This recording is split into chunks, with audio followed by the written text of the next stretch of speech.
मित्रांनो, सगळ्यांना नमस्कार, राम राम आणि रामकृष्ण हरे. सध्या उद्धव ठाकरे हे खूप खूप डिप्रेशन मध्ये गेलेले आहे. ते डिप्रेशन मध्ये एवढे आहेत, ते आता दिसत सुद्धा नाहीत कुठे मीडियामध्ये. आणि आता संजय राऊतांनी ठेका घेतलाय.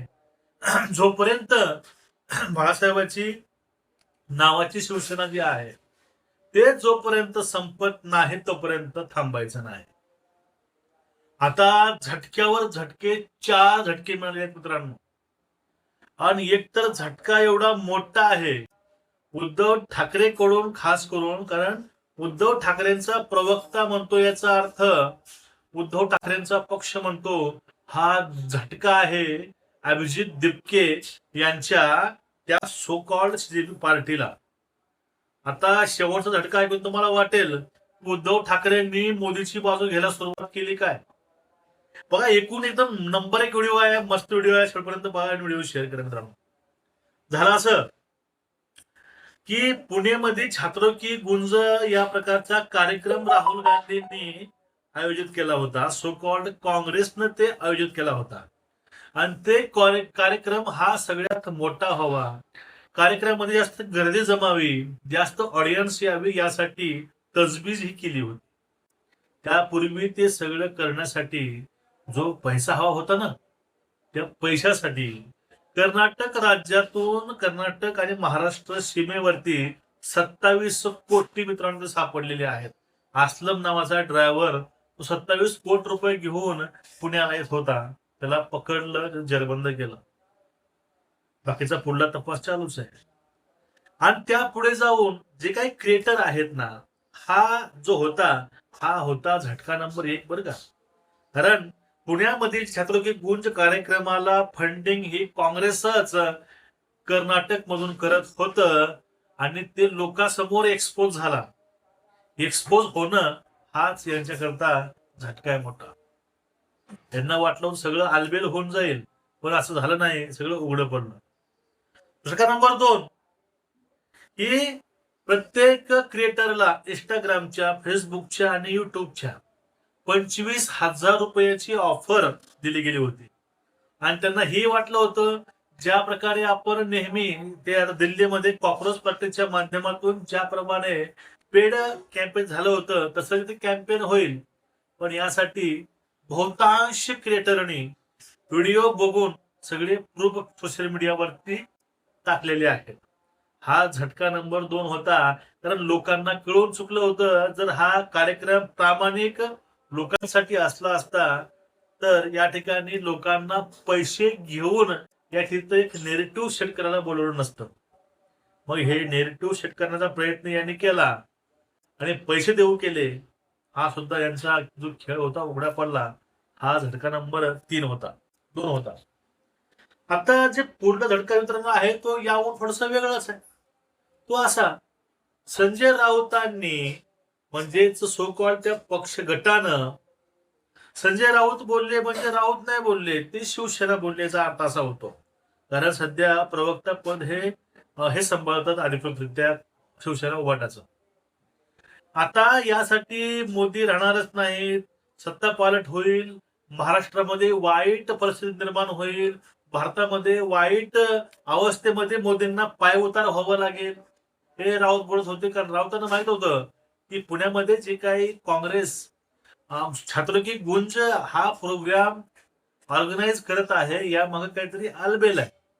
इकडे अभिजित दिपके गावागावात जाऊन शाळा टार्गेट करतोय आणि इकडं राहुल गांधी हे विद्यार्थी टार्गेट करत आहेत, महाविद्यालयीन. जसं मग दिल्लीमध्ये आंदोलन चालू होतं, जंतर मंतरला राडा चालू, आणि पीएम आवासच्या बाहेर राडा हा राहुल गांधींनी घातला होता. एक आंदोलन एक, पण 2-2 जागी हौदोस माजवायचे काम यांनी केले होते. आता गावोगावी ही झुरळी फिरत आहेत आणि झुरळाचा सगळ्यात मोठा ढेकून, तो ढेकून पुण्यामध्ये ह्या सगळ्या विद्यार्थ्यांना पैसे देऊन त्यांची फीस माफ करून तिथं बोलवत होता. आणि त्यावरून मोठी गोष्ट, अहिल्यानगर असेल, संगमनेर असेल किंवा बाजूची काही काँग्रेसची महाविद्यालय आहेत, ज्या ठिकाणी काँग्रेसचा प्रभाव आहे, त्याचे संस्थापक हे काँग्रेसचे आहेत, तेथील अक्षरशः बसेच्या बसेस वाट लावून दिल्या त्या आंदोलनासाठी. हे पण व्हिडिओ बाहेर आले. विद्यार्थिनींची फीस कशी माफ केली गेली आणि खास करून टार्गेट ह्या मुलींना केलं होतं. आणि ह्या सगळ्या मुली आता मीडिया समोर येऊन सांगत आहेत की आम्हाला आमच्या कॉलेजनं पाठवलं होतं, आम्हाला आमच्या महाविद्यालयानं पाठवलं, आमच्या शाळेने पाठवलं, आमची फीस माफ केली आणि जर नाही गेला तर तुम्हाला डबल फीस लागेल. तर असे बोलले ते मागे व्हिडिओ आले होते आणि ते व्हिडिओ कालपासून पार महाराष्ट्रामध्ये फिरत आहेत. हा होता झटका नंबर 3. लोकांना सगळ्या गोष्टी कळाल्या की हे छात्र की गुंज हे पेड होतं, पैसे देऊन गर्दी जमवली होती आणि तिथं मुलींना हे न सांगता घेऊन आले होते आणि सगळे कॉलेजेसचे विद्यार्थी हे काँग्रेसी होते, म्हणजेच काँग्रेसी शाळेतील काँग्रेसी कॉलेजचे विद्यार्थी आले होते आणि हे सगळे काही एक्सपोज झालेला आहे. म्हणजे हा काँग्रेसचा आणि शिवसेना उभाटाचा चेहरा हा लोकांपर्यंत मित्रांनो सहज काल पोहोचून गेला. हा झटका नंबर 3 होता. आता आपल्याला तो स्फोट करायचा आहे. तो स्फोट म्हणजे ज्या झुरळाला, त्या झुरळाला विष्णू म्हणलं, झुरळांना काय काय उपमा दिल्या, शेवटी झुरळांची लायकी ही उद्धव ठाकरेच्या एका प्रवक्त्यानं दाखवलेली आहे. मित्रांनो तुम्हाला मी तो व्हिडिओ दाखवणार आहे. तत्पूर्वी सर्वांना विनंती आहे, चॅनलला सबस्क्राईब करा आणि खाली कमेंट करा जय श्रीराम वंदे मातरम. आता बघा तो जो व्हिडिओ आहे तो मी व्हिडिओ प्ले करतो, पाहून घ्या आणि कळून जाईल की नेमकं हे जे काही मोदी साहेब म्हणले होते दिमागी नक्षल, हे दिमागी नक्षल हे झुरळ आहेत हे 100% खरं आहे. बघून घ्या. मुझे क्या लेना देना इन तिलचट्टे और नक्सलियों से? उद्धव जी तो तिलचट्टों के साथ है ना, आप तिलचट्टों के साथ नहीं हो। उद्धव जी के साथ नहीं है ना, आप समझ नहीं पा रही है क्या? आप उद्धव जी के साथ नहीं है? नहीं है। नहीं अरे भैया मैं उन्हीं की पार्टी का प्रवक्ता हूं, क्यों ऐसा आप कहते हैं? मेरे नेता कॉज के लिए गए थे, कारण शहजाद अपनी दुकान तो बंद कराओ, मेरी भी बंद करा के मानोगे? विषय काय होता, आता याने सांगितले होते की तुम्ही कॉक्रोचेस म्हणजे तिलचट्टे आणि नक्षली तुम्ही यांना सपोर्ट करतात का? ते काय बोलले की आम्ही जे काही तिलचट्टे म्हणजे झुरळ आहेत, कॉक्रोचेस आहेत, आम्ही यांना सपोर्ट करत नाही, ते नक्षली आहेत. आम्ही कुठल्याही प्रकारे ह्या नक्षलींना सपोर्ट करत नाही. मोदी बोलले ते खोटं नाही. हे कॉक्रोचेस हे नक्षलीच आहे. तुकडे करायचे गोष्टी करतात आणि जे काही सो कॉल्ड आतंकवादी आहेत त्यांना वाचवायचा हे प्रयत्न करतात. काश्मीर ही भारतापासून वेगळी व्हावी यासाठी ह्या घोषणा देतात. हे अनेक प्रकारे हे जे लोक आहेत हे दहशतवादी नक्षली आहेतच.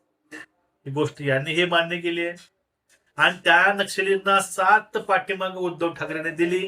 पण आता उद्धव ठाकरेंनी डायरेक्ट गुगली मारली, पलटी मारली आणि त्यांनी पलटी मारून आता त्यांनी साथ द्यायचं ठरवलंय काँग्रेसला, म्हणजे राहुल गांधीला. कारण हे एकेकाळी दिल्लीमध्ये जाऊन ह्या झुरळांना साथ द्यायचा प्रयत्न केले होते आणि त्या प्रकारचं वातावरण पेटवायचा प्रयत्न केले. ते म्हणजे आपल्या मुंबईमध्ये दादरला यांनी सभा घेतली. पण एवढं सगळं होऊन सुद्धा झालं काय? शेवटी यांनी एक गुगली टाकली आणि पूर्णपणे यांनी आपला ट्रॅकर बदलला. आता नक्षलवादी हे झुरळ आहेतच हे त्यांनीही ऑफिशियली मान्य केलेलं आहे. हा सगळ्यात मोठा झटका होता तो उद्धव ठाकरेंना. कसं काय बघा, कारण त्या लोकांना साथ ही उद्धव ठाकरेंनी दिली होती पाठीमागं आणि या सगळ्या झुरळाला त्यांनी सो शिवरायांचे मावळे आणि नानू माऊली आणि या लोकांनी त्यांना इनडायरेक्टली विष्णूचा अवतारच म्हणले होते. मग हे नतभ्रष्ट लोक आता आपोआप एक्सपोज झालेत आणि आता हा झटका होता शेवटचा. हा झटका बसला उद्धव ठाकरेंना पण, कारण त्यांचंही ते ढोंग उघडं पडलं होतं. म्हणजे त्यावेळेस बोललेले उद्धव ठाकरे खरे होते की आता बोलतात ते खरे होते? जर उद्धव ठाकरे खरे असतील तर मग त्यांनी आता झुरळासोबत ते का नाहीत? कारण हेच आहे. समजून घ्या मित्रांनो, हे जेवढं दिसतंय तेवढं सोपं नाही. त्या लोकांना फक्त सरकारला घेरायचंय, सरकारला टांगा पलटी घोडे फरार करायचे आहेत, पण असं होणार नाही. कारण यांचे सगळे नेरेटिव्ह हे स्वतःच एक्सपोज करत आहात आणि शेवटी तर ते आनंद दुबे तर पूर्णच एक्सपोज करून टाकलंय. हे यांची असली पुणे आंदोलन असो, ठाकरे गोंजी कार्यक्रम असो, काही असो, हे फक्त देशविरोधी शक्त्याच आहेत. आणि ह्या शक्त्या उघड्या पडल्यात. ठाकरेंना समजतंय, पण करणार काय? आपला पक्ष आपला नाहीच. जो उरलेला गट आहे तो संजय राऊतांचा आहे. राऊत जे म्हणतात तेच खरं असतंय. आपल्या वाक्याला किंमतच नाही. मग या ठिकाणी शिवसेना उद्धव ठाकरे गट, हा गट उद्धव ठाकरेंच्या नावानं आहे. बाळासाहेबांकडे पाहून लोक यांच्या सोबत आहेत. तर ह्या सगळ्या गोष्टी बघितल्या तर नेमकं उद्धव ठाकरे हे बघून अतिशय डिप्रेशन मध्ये आहे असं मला वाटतं बरं का. झुरळांना साथ दिली, झुरळ हरामखोर निघाले. म्हणजे हे सगळं जे काय आहे ते सगळं अलबेलच आहे. आणि ह्या सगळ्यांना हे 4 झटके बसलेले आहेत. तुमचं मत काय नक्कीच व्यक्त व्हा आणि व्हिडिओ शेअर करा. नमस्कार, राम राम आणि वंदे मातरम.